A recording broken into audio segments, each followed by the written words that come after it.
Hi hello friends, എല്ലാ കൂട്ടുകാർക്കും മൗനരാഗത്തിൻ്റെ പുതിയൊരു റിവ്യൂയിലേക്ക് സ്വാഗതം. അങ്ങനെ നമ്മുടെ ഗംഗപ്രസാദ് അവൻ വീണ്ടും വീണ്ടും ചതിച്ചുകൊണ്ടിരിക്കുകയാണ് അമലുവിനെയും അതുപോലെ മൂപ്പനെയും മൂപ്പൻ്റെ ഭാര്യയൊക്കെ. വേലുവിനെ മാത്രം കൂടുതൽ ചതിക്കാൻ പറ്റുന്നില്ല. അവൻ പല സംശയങ്ങളും പല ചോദ്യങ്ങളും അവനക്ക് നേരെ ഉയർത്തുന്നുണ്ട്. അതുപോലെ തന്നെ അവൻ ഈ ലക്ഷ്മി അമ്മയെയും കാർത്തികയെയും കൊല്ലാൻ വേണ്ടി രാത്രിക്ക് രാത്രി അവൻ അവിടെ നിന്നും പോയി. അതേ രാത്രി തന്നെ അവൻ തിരിച്ചെത്തുകയും ചെയ്തു. പക്ഷെ അവൻ്റെ കാലുകൾ കുഴഞ്ഞത് കൊണ്ട് തന്നെ അവൻ കാടിനുള്ളിലാണ് കിടന്നുറങ്ങിയത്. അമല് വന്ന് വാതിൽ തുറന്നു നോക്കുമ്പോൾ അവൻ അവിടെ കാണുന്നില്ല. ആ സമയത്തും നമ്മുടെ വേലു പറയുന്നുണ്ട്, അവനെ വിശ്വസിക്കരുത്, അവൻ എങ്ങനെയുള്ള ആളാണെന്ന് നമ്മൾക്കറിയില്ല, അവന് സംസാരിക്കാൻ കഴിയില്ല എന്നൊക്കെ വെറുതെ പറയുന്നതാണെന്ന് എനിക്ക് തോന്നുന്നു എന്നൊക്കെ പറഞ്ഞങ്ങനെ നിൽക്കുമ്പോൾ മൂപ്പൻ പറയുന്നുണ്ട്, അങ്ങനെയൊന്നും പറയരുതടാ എന്ന് പറയാണ്. പക്ഷേ ആ സമയത്ത് തന്നെ അവൻ അവിടേക്ക് എത്തുകയും ചെയ്യുകയാണ്.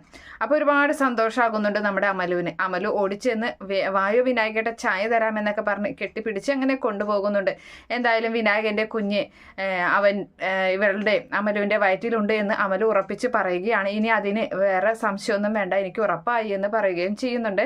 അങ്ങനെ അതിനുശേഷം അവൻ്റെ തോളിൽ അങ്ങനെ കിടക്കുകയും അതുപോലെ തന്നെ ഇനി എന്നെ വിട്ട് പോകരുത് കേട്ടോ, ഇതുപോലെയൊക്കെ ആരോടും പറയാതെ പോകരുത്, എനിക്ക് സഹിക്കാൻ പറ്റില്ല.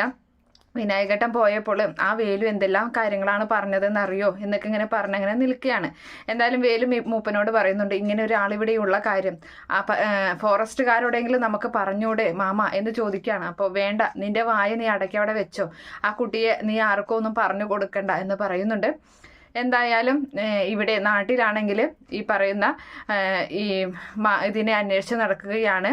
ക്രിസ്മസ് അപ്പൂപ്പനായി വന്ന ഇവരെ കൊല്ലാൻ വന്ന ആളാരാണെന്ന് അറിയാനുള്ള ഒരു ഇതിൽ ഇവരിങ്ങനെ തെരഞ്ഞു നടക്കുന്നുണ്ട്. എന്തായാലും ലക്ഷ്മി അമ്മയോടും കാർത്തികയോടും തിരികെ വീട്ടിലോട്ട് വരാൻ പറഞ്ഞിട്ട് പോലും അവർ വരുന്നില്ല.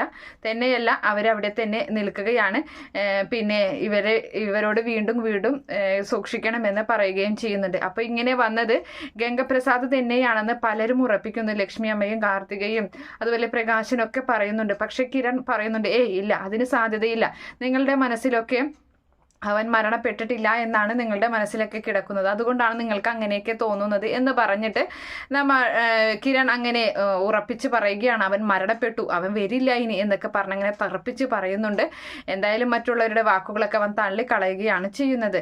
അങ്ങനെ അതിനുശേഷമാണെങ്കിൽ ഈ മൂപ്പൻ, അതായത് നമ്മുടെ വേലു ഇവനോട് വിനായകനോട് പറയുന്നുണ്ട്, അതെ, ഈ കാടിനുള്ളിൽ വന്ന് ആര് ചതിക്കപ്പെട്ട് കഴിഞ്ഞാൽ, ആര് ചതിച്ചാലും ഈ കാട്ടിലൊരു നിയമമുണ്ട്, അതുകൊണ്ട് ഈ കാടിനുള്ളിൽ നിന്ന് തിരികെ അവർ പോകില്ല എന്നൊക്കെ ഇങ്ങനെ പറഞ്ഞ് ഭീഷണിപ്പെടുത്തുകയാണ്. എന്തായാലും ഗംഗയ്ക്ക് അതൊന്നും കേട്ടിട്ട് യാതൊരു തരത്തിലുള്ള പേടിയോ ഒരു കൂസലും ഇല്ലാതെ അങ്ങനെ നിൽക്കുകയാണ്. അങ്ങനെ അതിനുശേഷമാണെങ്കിൽ കുറച്ച് ദിവസത്തിനുള്ളിൽ തന്നെ കല്യാണിയും കിരണും വിളിക്കുകയാണ്. എന്തായാലും അവർക്ക് സംശയമുണ്ട്, ഈ ഗംഗപ്രസാദ് ജീവിച്ചിരിപ്പുണ്ട് എന്ന് സംശയമുള്ളത് കൊണ്ട് തന്നെ കല്യാണി പറയാണ്, നമുക്ക് എന്തായാലും കാട്ടിൽ പോകാം, അവിടെ നമുക്കൊന്ന് നോക്കിയിട്ട് വരാം, പിന്നെ തന്നെയല്ല തേനിൻ്റെ കാര്യം പറഞ്ഞിട്ടുണ്ടല്ലോ, അപ്പോൾ എന്തായാലും നമുക്ക് തേൻ വാങ്ങിക്കാൻ പോയാലോ എന്ന് ചോദിക്കുമ്പോൾ കിരൺ പറയാണ്, ശരി എന്നാൽ പോകാമെന്ന് പറഞ്ഞ് കല്യാണിയും കിരണും കൂടിയിട്ടാണ് ഈ പറയുന്ന ഇവിടേക്ക് വരുന്നത്. അപ്പോൾ കുറച്ച് വഴിയിലായിട്ട് വേലു വന്ന് നിൽക്കുന്നുണ്ട്. വേലുവാണ് അവരെ കൂട്ടിക്കൊണ്ട് വരുന്നത്. അപ്പോൾ ആ സമയത്താണെങ്കിൽ ഈ പറയുന്ന ഈ അമലുവും അതുപോലെ വിനായകനും കൂടി തോളിൽ കൈയിട്ട് അങ്ങനെ ചുറ്റിലങ്ങനെ ആ കാട് ചുറ്റിങ്ങനെ നടക്കുകയാണ്. കിട്ടിയ അവസരം മുതലാക്കുകയാണ് വിനായകനും. മറ്റൊരു പെണ്ണാണ് വിനായകന്റെ മനസ്സിലുള്ളതെങ്കിൽ പോലും ഈ പെണ്ണിന്റെ സുഖം അവൻ നല്ല രീതിയിൽ ആസ്വദിക്കുകയാണ് ചെയ്യുന്നത്. ആ സമയത്ത് അവനിങ്ങനെ നടക്കുന്ന സമയത്താണ് കിരണിനെയും കല്യാണിയെയും കാണുന്നത്. പെട്ടെന്ന് അവനെങ്ങനെ മറഞ്ഞു നിൽക്കുകയാണ്. അപ്പോൾ കൂടെ അമലും അത് വിശ്വസിച്ചിട്ട് അമലും കൂടെ മറഞ്ഞു നിൽക്കുന്നുണ്ട്. ആരാ എന്ന് ചോദിക്കുകയാണ്.